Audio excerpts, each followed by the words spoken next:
Sedangkan kita dunia dan akhirat. Yang ketiga, niatkan, ya Allah, aku berada di sini ingin menjadi anak yang berbakti dengan orang tua. Jadi aset dunia dan akhiratnya. Apapun yang diniatkan atas nama orang tua, doakan guru-guru. Anak-anakku pernah dengar Imam Ahmad bin Hambal, imam mazhab keempat.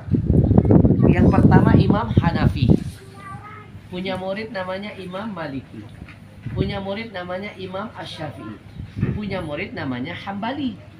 Kenapa Imam Hambali ditakdirkan menjadi imam keempat setelah gurunya? Jawabannya, selama 40 tahun dia berguru, dan setelah dia tua tidak pernah satu kali pun absen mendoakan gurunya. Ya Allah. 40 tahun, dan itu dibaca doanya bukan di luar sholat, di dalam sholat. Kalau dalam sholat saja ingat, apalagi di luar sholat. Allah. Karena sholat definisinya apa? Ad-du'a. As-salat lughatan ad-du'a. Salat itu definisinya adalah doa. Dan doa yang paling dahsyat disampaikan dalam keadaan salat. Apalagi di sujud terakhir, karena jarak paling dekat antara dia dengan Allah Tuhan. Apa doa Imam Ahmad? Rabbighfirli wali walidayya wali Muhammad bin Idris Asy-Syafi'i. Ya Allah, ampuni aku, ampuni ayah ibuku, ampuni guruku Ahmad bin Idris Asy-Syafi'i. Karena akhlaknya ini, akhirnya Allah mudahkan dia mendapat ilmu, bahkan mengalahkan ulama-ulama yang hidup di zamannya, dan dia ditakdirkan menjadi imam mazhab keempat. Jadi jangan malas-malas ya, doakan terus sebelum belajar, doakan guru. Pasti ibu berkah. Yang terakhir,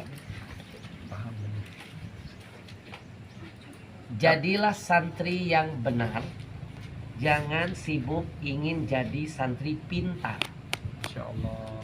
Kalau pintar tapi tidak benar, nggak ada beda dengan iblis. Tak ada. Ya Allah. Iblis itu pintar ibadahnya, pintar zikirnya. Oh, lebih dulu loh dari Adam datuk kita. Iblis itu sudah sampai ke surga sebelum Adam. Kenapa iblis dikeluarkan dari surga? Karena nggak benar. Perintah Allah dilawan. Kenapa iblis dilaknat sampai hari kiamat? Karena nggak benar. Allah. Kenapa iblis dipastikan tempat kembalinya neraka? Karena nggak benar. Jadi orang nggak benar walaupun pinter bisa berujung ke neraka. Mau dia tengku, mau dia siapapun, kalau dia nggak benar nggak ada manfaatnya. Mau dia hafal Quran pun kalau dia nggak benar nggak ada manfaatnya. Jangan lupa loh, ada yang penghafal Quran tapi dia membunuh Imam Ali. Wal Quran yal'anul, Quran akan melaknat dia. Ya, jadi anak benar baru Habib, kalau kami benar tapi kami nggak pintar gimana? Lama-lama kalian pasti jadi pintar. Masya Allah. Selama kalian benar, walaupun tidak pintar, maka kebenaran diri kalian akan mengundang kepintaran. Masya Allah. Karena orang yang pintar tapi nggak benar, dia nggak akan menerima dalil orang lain. Merasa dia paling pintar, nggak mau menerima kebenaran dari mulut siapapun. Kerjaannya membinakan orang, menyesatkan orang, menganggap dia yang benar, padahal orang lain jauh lebih benar.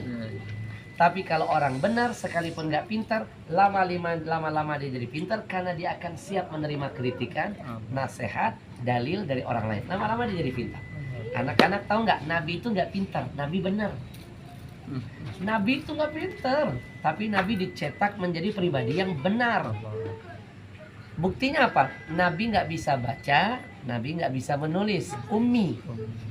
Ketika disuruh baca oleh Jibril, Iqra ma'ana biqari, aku tidak bisa baca. Iqra ma'ana biqari, aku nggak mampu baca. Iqra, baca ma'ana biqari. Iqra bismi rabbik, baca dengan nama Tuhan, baru bisa. Apa hikmahnya? Nabi kita dibikin nggak pintar nulis dan baca, biar nggak menimbulkan keraguan orang tentang Quran.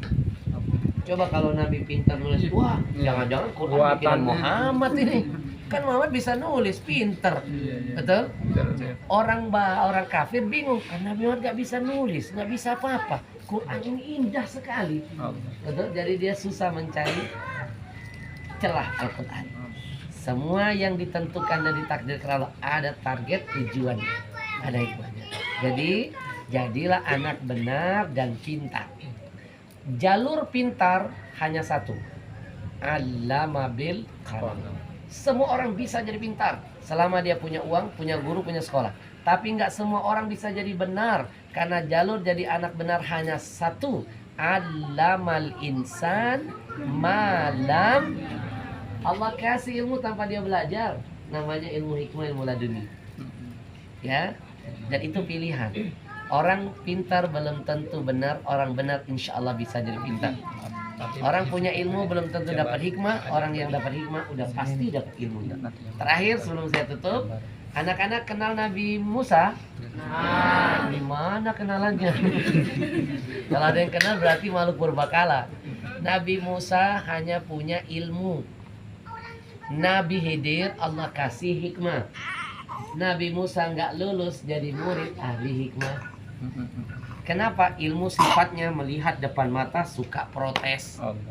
Lihat Nabi Khidir lobangin kapal, Nabi Musa merasa benar protes. Lihat Nabi Khidir merubuhkan tembok, Nabi Musa protes. Lihat Nabi Khidir membunuh anak kecil, Nabi Musa protes. Kenapa? Ilmu sifatnya begitu, suka protes, kritik, ini merasa paling benar.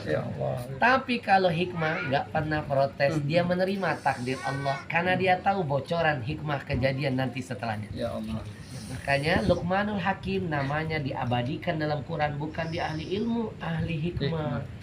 Kalau suara hikmah akan selalu akan melekat. Kenapa? Suara hikmah dari hati, bukan dari mulut. Jadi anak-anak jadilah yang seperti itu. Terima kasih. Assalamualaikum warahmatullahi wabarakatuh.